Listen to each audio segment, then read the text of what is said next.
Hello everyone, welcome to Mithilesh commerce classes. Mithilesh commerce classes में आप सभी का स्वागत है। मैं मिथिलेश यादव। आज हम स्टैटिक्स के एक न्यू टॉपिक को आज हम कवर करने वाले हैं, वो है कोरिलेशन एनालिसिस। जो हमारे सहसंबंध जो विश्लेषण है उसको हम पढ़ने वाले हैं आज। तो आज जो हमारी क्लास है वो सहसंबंध के ऊपर होने वाली है कि हम सहसंबंध क्या होता है, इसके जो मेथड क्या होते हैं, इसको हम कैसे मेजरमेंट करते हैं, इन सभी को आज इस क्लास में हम इंक्लूड करने वाले हैं। ठीक है, तो हमने जो अभी तक जो भी स्टडी किया है वो हमने सेंट्रल टेंडेंसी एंड जो डिस्पर्जन है उसका हमने स्टडी किया है। तो वो हमारे क्या होते हैं, जो वन वेरिएबल जो डिस्ट्रीब्यूशन होता है, यानी जो एक चलिए आवर्ती वितरण होता है, जिसका हमने अध्ययन किया है। परंतु जो हमारे जो ह्यूमन लाइफ पे संबंधित जो भी हमारी इकोनॉमिकल, सोशल एंड जो साइंटिफिक है, आर्थिक, सामाजिक और जो वैज्ञानिक सभी क्षेत्रों में विभिन्न समकमालाओं जो आपस में किसी न किसी प्रकार से क्या होता है, इसमें रिलेटेड होता है, संबंध रखती है। तो उन सभी का एक साथ अध्ययन करने की आवश्यकता होती है। तो उसके द्वारा हम सहसंबंध के द्वारा ही उन सभी का हम एक साथ अध्ययन की कर सकते हैं। ओके, देखो इसमें क्या बताया कि अभी तक हमने एक चलिए आवर्ती वितरण का अध्ययन किया है, जिसमें एक चलिए जो आवर्ती वितरण है वो कौन कौन से हैं, केंद्रीय प्रवृत्ति एंड द अपक्रम के माप। परंतु व्यवहार में मानव जीवन से संबंधित आर्थिक, सामाजिक एंड वैज्ञानिक आदि सभी क्षेत्रों में विभिन्न समकमालाएं आपस में किसी न किसी प्रकार से संबंध रखती है। अतः उनका एक साथ अध्ययन करने की आवश्यकता होती है। वो हम किसके द्वारा हम अध्ययन कर सकते हैं, तो वो हम सहज संबंध के जरिए हम उन सभी का एक साथ उसका अध्ययन कर सकते हैं। ओके, आगे देखते हैं।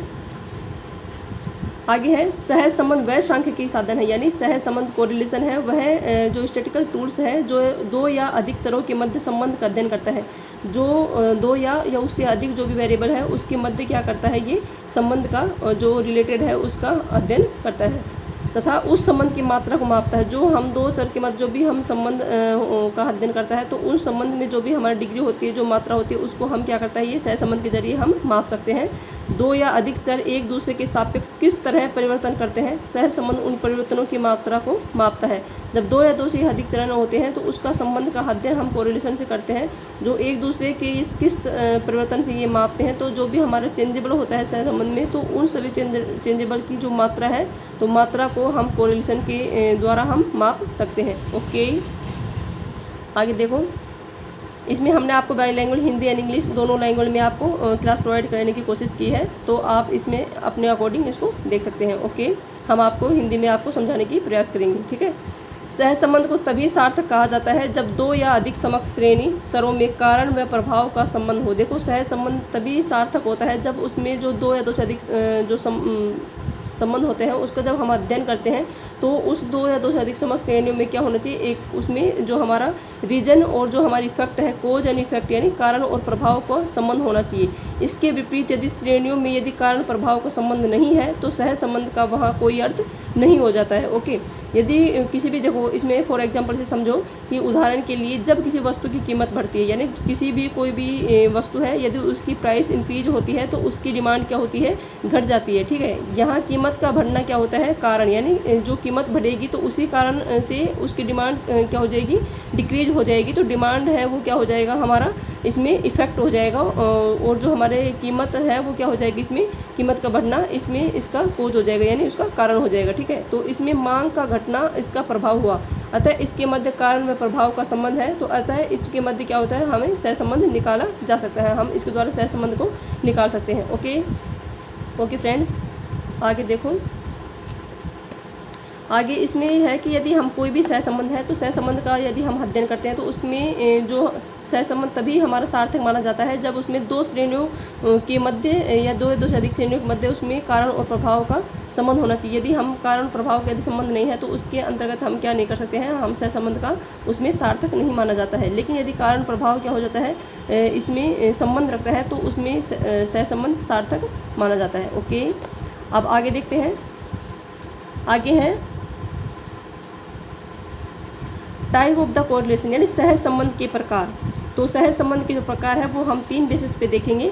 एक तो है जो हमारा परिवर्तन की दिशा के आधार पर, यानी जो हमारे जो on basis of the direction of changes, यानी जो परिवर्तन की दिशा है उसके आधार पर हम सह संबंध को कैसे मेजरमेंट करते हैं। सेकंड हम देखेंगे जो हमारा जो बेसिस ऑफ द जो अनुपातों के चेंज के आधार पर, यानी जो हमारी परिवर्तन पॉपुलेशन ऑफ द चेंजेस, यानी जो परिवर्तन के अनुपात के आधार पर जो भी हमारा चेंज होता है उसके अंदर हम सहसंबंध को कैसे कैलकुलेट करते हैं। थर्ड हमारा है चर मूल्यों की संख्या के आधार पर, यानी जो on basis of the number of the varies, जो चर मूल्य है उसकी संख्या के आधार पर हम सहसंबंध को कैसे मेजरमेंट करते हैं। तो कैसे हम सहसंबंध का प्रकार कौन कौन से हैं। तो फर्स्ट है on basis of the direction of the changes, यानी परिवर्तन की दिशा के आधार पर।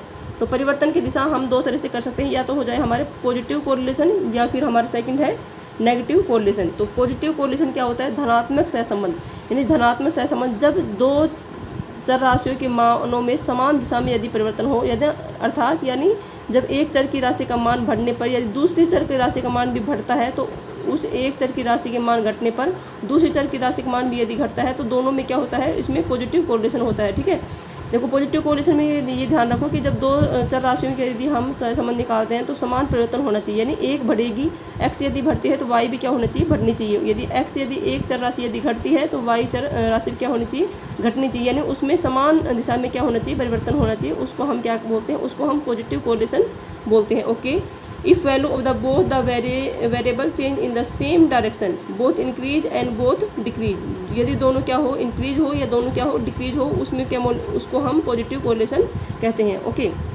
सेकंड हमारा है, तो सेकंड हमारा है negative correlation. If it value of the variable change in the opposite direction then correlation is called negative, यानी जो हमारा ऋणात्मक, जो नेगेटिव कोरिलेशन यानी ऋणात्मक सहसंबंध, यदि चर राशियों के मान परस्पर विपरीत दिशा में हो, यानी सहसंबंध क्या हो जाएगा, वो नेगेटिव कोरिलेशन हो जाएगा। एक चर राशि का यदि मान बढ़ती है तो दूसरी चर राशि का यदि मान क्या होती है, घटती है। तो पहली चर राशि का यदि मान घटती है तो दूसरी चर राशि का मान बढ़ती है, यानी उसकी जो चेंजेस ऑफ द जो डायरेक्शन है वो विपरीत दिशा में हो जाती है। एक का मान बढ़ेगा तो जो x का मान यदि बढ़ता है, तो यदि y चर मान का यदि घटता है तो दोनों में क्या हो जाएगा, इसमें जो विपरीत चिन्ह हो जाएंगे, तो उस केस में हमें नेगेटिव कोरिलेशन इसको माना जाएगा। Okay friends, okay, I hope आपको समझ में आ गया होगा पॉजिटिव एंड नेगेटिव कोरिलेशन। आगे देखते हैं, सेकंड हमारा है ये परिवर्तन के अनुपात के आधार पर। ठीक है, जो अनुपात जो है उसमें चेंज के होने पर जो हम सहसंबंध का मान हम कैसे उसको इंक्लूड करते हैं, तो वो करेंगे। एक होता है लीनियर जो कोरिलेशन होता है, एक होता है नॉन लीनियर, यानी जो हमारा जो कोरिलेशन होता है वो होता है।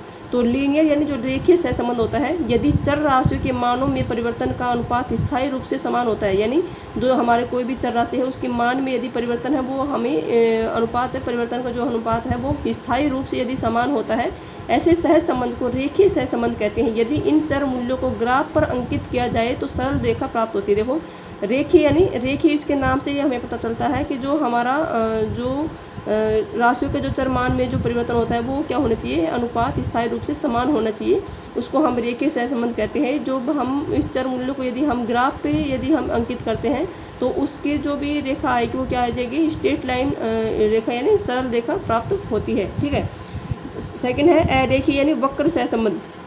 वक्री जो सहसंबंध होता है जब चर राशियों के मानों में परिवर्तन का अनुपात स्थिर नहीं रहता है, यानी जब चर राशियों के मान में जो परिवर्तन होता है वो स्थिर नहीं होता है, यानी वो क्या रहता है, वो बदलता रहता है, तो ऐसे सहसंबंध को अरेखीय और वक्र सहसंबंध ये कहते हैं। यदि चर मूल्यों को ग्राफ पर अंकित किया जाए तो एक वक्र प्राप्त होता है, न कि सरल रेखा। ठीक है, आगे हम इसका जो हमारा जो परिवर्तन की दिशा के आधार पर या फिर परिवर्तन के अनुपात के आधार पर जो हमारा होगा उसको हम आगे डायग्राम की सहायता से आपको समझाने की प्रयास करेंगे। तो इसमें रेखीय सहसंबंध क्या होता है कि जब हमारे चर राशियों के मानों में जो परिवर्तन होता है तो वो क्या होना चाहिए, उसका अनुपात स्थायी रूप से समान होना चाहिए, जिससे हम ग्राफ पर जो भी अंकित करेंगे उस लाइन को तो वो क्या हो जाएगी, एक स्ट्रेट लाइन यानी कि एक सरल रेखा प्राप्त होती है, तो उसको हम रेखीय सहसंबंध कहते हैं। सेकंड है हमारा जो अरेखीय सहसंबंध यानी नॉन लीनियर जो हमारा कोरिलेशन है, उसके अंदर जब हमारे चर राशियों के मानों में परिवर्तन होता है तो वो अनुपात स्थिर रूप से हमारा स्थिर रूप नहीं रहता है, उसमें हम बदलता रहता है उसका अनुपात का जो, तो उससे जो हमारा सहसंबंध प्राप्त होता है वो हमारा अरेखीय यानी वक्री सहसंबंध कहते हैं।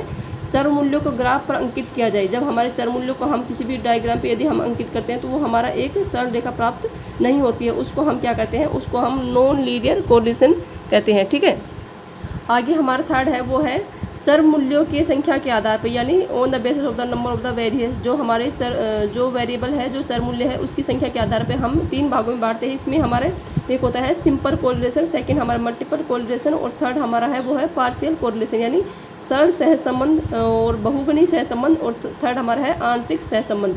सरल सहसंबंध क्या होता है, बहुगुणी सहसंबंध क्या होता है और आंशिक सहसंबंध क्या होता है, इसको हम अध्ययन करेंगे। फर्स्ट हमारा है सरल सहसंबंध। दो चर मूल्यों को परस्पर संबंध, इसमें एक चर स्वतंत्र तथा दूसरा चर हमारा आश्रित होता है तो उसको सरल सहसंबंध कहते हैं। यानी जो हमारा जो दो वेरिएबल होते हैं तो उसमें से एक जो वेरिएबल होता है उसको हम स्वतंत्र यानी इंडिपेंडेंट वेरिएबल कहते हैं। दूसरा हमारा जो है वो डिपेंडेंट वेरिएबल होता है। उन दोनों के परस्पर जो संबंध होता है तो उसको हम सरल सहसंबंध कहते हैं। Okay friends, okay, I hope आपको अच्छे से समझ में आ रहा होगा। सेकंड हमारा है बहुगुणी सहसंबंध, यानी जो हमारा मल्टीपल कोरिलेशन। मल्टीपल कोरिलेशन क्या होता है कि जब तीन या अधिक चर राशियों से एक साथ सहसंबंध प्राप्त करते हैं। जब हम तीन या उससे अधिक जो वेरिएबल होता है तो उससे यदि हम क्या करते हैं एक साथ सहसंबंध यदि हम प्राप्त करते हैं तो उसको हम क्या कहेंगे, उसको हम बहुगुणी सहसंबंध कहेंगे। इसको हम एक उदाहरण से समझते हैं। इसमें यदि हमारा खाद हो गया और हमारा जो गेहूं और वर्षा, इन तीनों का तीन क्या है इसमें वेरिएबल है, तीन या तीन से अधिक कौन, तो हमने तीन वेरिएबल ले लिए। एक ले ली हमारी वर्षा, एक ले लिया खाद कृषि के क्षेत्र में, एक हमारा हो गया इसमें जो वर्षा, खाद और गेहूं। तो जो हमारा वर्षा और खाद का जो हमारे गेहूं पे जो भी इफेक्ट पड़ता है उसको हम क्या कहेंगे, उसको हम बहुगुणी सहसंबंध कहेंगे। ओके फ्रेंड्स, ओके, आपको समझ में आ गया होगा। जो हमारे चर मूल्यों के आधार पे जो भी हमारा कोरिलेशन हो वो तीन भागों में डिवाइड किया जाता है उसको।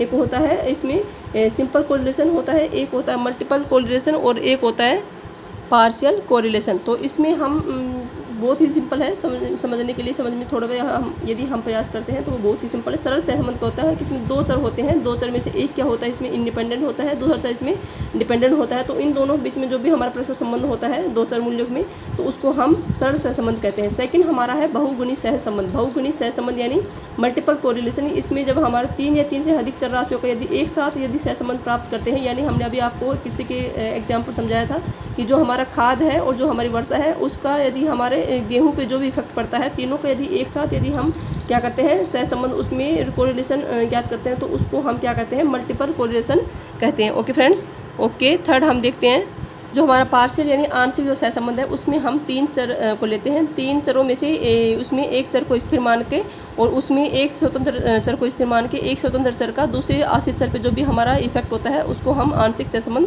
कहते हैं। फॉर एग्जांपल के लिए वही हम एग्जांपल लेते हैं तो कृषि के क्षेत्र में यदि हमारे गेहूं पे खाद और वर्षा का जो उत्पादन होता है उसका जो भी इफेक्ट होता है तो उसको हम क्या कहते हैं, उसको हम मल्टीपल कोरिलेशन कहते हैं। उसके आधार पर हम यदि हम समझने की प्रयास करें कि पार्शियल जो कोरिलेशन है उसमें हम हमारा जो मिट्टी जो वर्षा है और जो हमारा खाद है तो उसमें एक स्वतंत्र चर यानी जो हमारा खाद है, खाद को हम क्या मानेंगे, स्वतंत्र चर को स्थिर मानेंगे। यदि हमारा जो दूसरा जो स्वतंत्र इंडिपेंडेंट जो वेरिएबल है वो है वर्षा। वर्षा के चेंज के आधार पर जब हमारा गेहूं के जो उत्पादन पे जो हमारा डिपेंडेंट जो वेरिएबल है गेहूं, तो जो वर्षा के इंडिपेंडेंट वेरिएबल है वर्षा, तो वर्षा के जो चेंज के आधार पर हमारा जो गेहूं पे जो भी इफेक्ट पड़ता है तो उसको हम क्या कहेंगे, उसको हम आंशिक सहसंबंध कहेंगे। ओके फ्रेंड्स, ओके, आपको समझ में आ गया हो कि हमने आपको बताया कि टाइप ऑफ द कोरिलेशन के जो प्रकार है उसमें हमने आपको परिवर्तन की दिशा के आधार, एक तो जो हमारे डायरेक्शन में चेंज होने के आधार पर जो हम कोरिलेशन निकालते हैं उसको हमने आपको पॉजिटिव और नेगेटिव कोरिलेशन बता दिया है। पॉजिटिव यानी जो हमारा एक चर राशि में यदि क्या होता है बढ़ती है तो दूसरी चर राशि भी क्या होता है उसका मान भी बढ़ता है। तो यदि एक चर राशि का मान घटता है तो दूसरी चर राशि का मान भी यदि घटे तो उसको हम क्या मानेंगे, उसको हम पॉजिटिव कोरिलेशन मानेंगे। ओके, सेकंड हमने बताया था नेगेटिव कोरिलेशन। तो नेगेटिव कोरिलेशन वो कोरिलेशन होता है जिसमें दो चर राशि होती है उसमें परस्पर क्या होता है, विपरीत संबंध होता है तो उनमें हम ऋणात्मक सहसंबंध कहते हैं। एक चर राशि में यदि बढ़ती है तो दूसरी चर राशि क्या हो जाएगी, उसका मान घट जाता है। यदि पहली चर राशि का मान घटता है तो दूसरी चर राशि का मान बढ़े, तो उन दोनों केस में जो विपरीत दिशा में क्या होती है, इसमें डायरेक्शन चेंज होती है तो उसको हम क्या कहेंगे, उसको हम नेगेटिव कोरिलेशन कहते हैं। ओके, सेकंड हमने आपको बताया कि परिवर्तन के अनुपात के आधार पर इसमें हम क्या करते हैं कि यदि चर राशि के मानों में परिवर्तन के अनुपात यदि स्थायी रूप से यदि समान होता है तो उसको हम एक ग्राफ पे अंकित किया जाता है रेखा, तो उसमें एक सरल रेखा जो हमारी प्राप्त होती है तो उसको लिए हम क्या कहेंगे, उसको हम सरल रेखीय सहसंबंध कहेंगे। सेकंड हमने बताया था नॉन लीनियर जो कोरिलेशन यानी जो अरेखीय सहसंबंध है उसमें यदि चर राशि के मानों में जो अनुपात है वो यदि स्थिर नहीं रहता यानी वो बदलता रहता तो उस केस में यदि हम क्या करते हैं, ग्राफ पे यदि उसको चर मूल्यों को यदि ग्राफ पे अंकित किया जाता है तो वो एक सरल रेखा प्राप्त नहीं होता है उसको हम अरेखीय यानी नॉन लीनियर कोरिलेशन कहते हैं। थर्ड हमने बताया था चर मूल्यों के आधार पर, चर मूल्यों के आधार पर 3 भागों में डिवाइड किया जाता है। एक होता है सिंपल कोरिलेशन, सेकंड होता है मल्टीपल कोरिलेशन एंड थर्ड क्या होता है पार्शियल कोरिलेशन यानी सरल जो सहसंबंध वो बहुगुणी सहसंबंध। थर्ड होता है हमारा आंशिक सहसंबंध। तो सरल सहसंबंध में क्या होता है कि 2 चर मूल्यों में से परस्पर संबंध, इसमें एक स्वतंत्र इंडिपेंडेंट चर होता है, वेरिएबल होता है। सेकंड हमारा जो डिपेंडेंट जो वेरिएबल होता है, दोनों में जो भी हमारा परस्पर जो संबंध होता है तो उसको हम क्या कहेंगे, उसको हम सिंपल कोरिलेशन कहेंगे। ओके, सेकंड हमारा है मल्टीपल कोरिलेशन। मल्टीपल कोरिलेशन में क्या होता है कि इसमें जो 3 या 3 से अधिक जो हमारी वेरिएबल होता है उसमें एक साथ जो भी अध्ययन किया जाता है, यानी हमने यहाँ एग्जाम्पल जो खाद और गेहूँ जो वर्षा का जो भी तीनों का एक साथ जो अध्ययन किया जाता है तो उसको हम क्या कहेंगे, उसको हम मल्टीपल कोरिलेशन कहेंगे। ओके, और थर्ड हमने बताया था जो पार्शियल कोरिलेशन यानी आंशिक जो सहसंबंध है उसमें हमें 2 इंडिपेंडेंट वेरिएबल होते हैं और एक डिपेंडेंट होता है, यानी उसमें से जो 2 इंडिपेंडेंट जो वेरिएबल होते हैं वर्षा और खाद होती है उसमें से एक इंडिपेंडेंट वेरिएबल को हम क्या मानेंगे, स्थिर मानेंगे। और सेकंड जो हमारे इंडिपेंडेंट जो वेरिएबल है उसमें हम जैसे वर्षा को स्थिर मान के जिसमें खाद को यदि हम कौन से भी कोई स्थिर मान सकते हैं, वर्षा हो या चाहे खाद, यदि हम खाद को स्थिर मान के यदि वर्षा में परिवर्तन होने पर जो हमारा डिपेंडेंट जो वेरिएबल है गेहूँ है उसमें जो भी इफेक्ट होता है उसको हम क्या कहेंगे, आंशिक सहसंबंध। Okay friends, okay. तो आज हमने आपको कोरिलेशन के टाइप पढ़ा चुके हैं और कोरिलेशन के संबंध में जो भी बेसिक आपको जानकारी दी है। आपको क्लास अच्छी लगी तो क्लास को लाइक शेयर एंड सब्सक्राइब करें। और फर्स्ट बार यदि आप हमारे जो चैनल पे विजिट किए हैं तो हमारे चैनल को सब्सक्राइब करें। ओके फ्रेंड्स, और बेल आइकन की जो ऑल नोटिफिकेशन है उसकी बेल आइकन के उसको हम क्या करेंगे, ऑन करें। ओके फ्रेंड्स, ताकि जब मैं स्टैटिक से संबंधित आगे जो क्लास आपके लिए अपलोड करें तो सबसे पहले आपको उसकी इन्फॉर्मेशन प्राप्त की जा सके। Okay friends, thank you.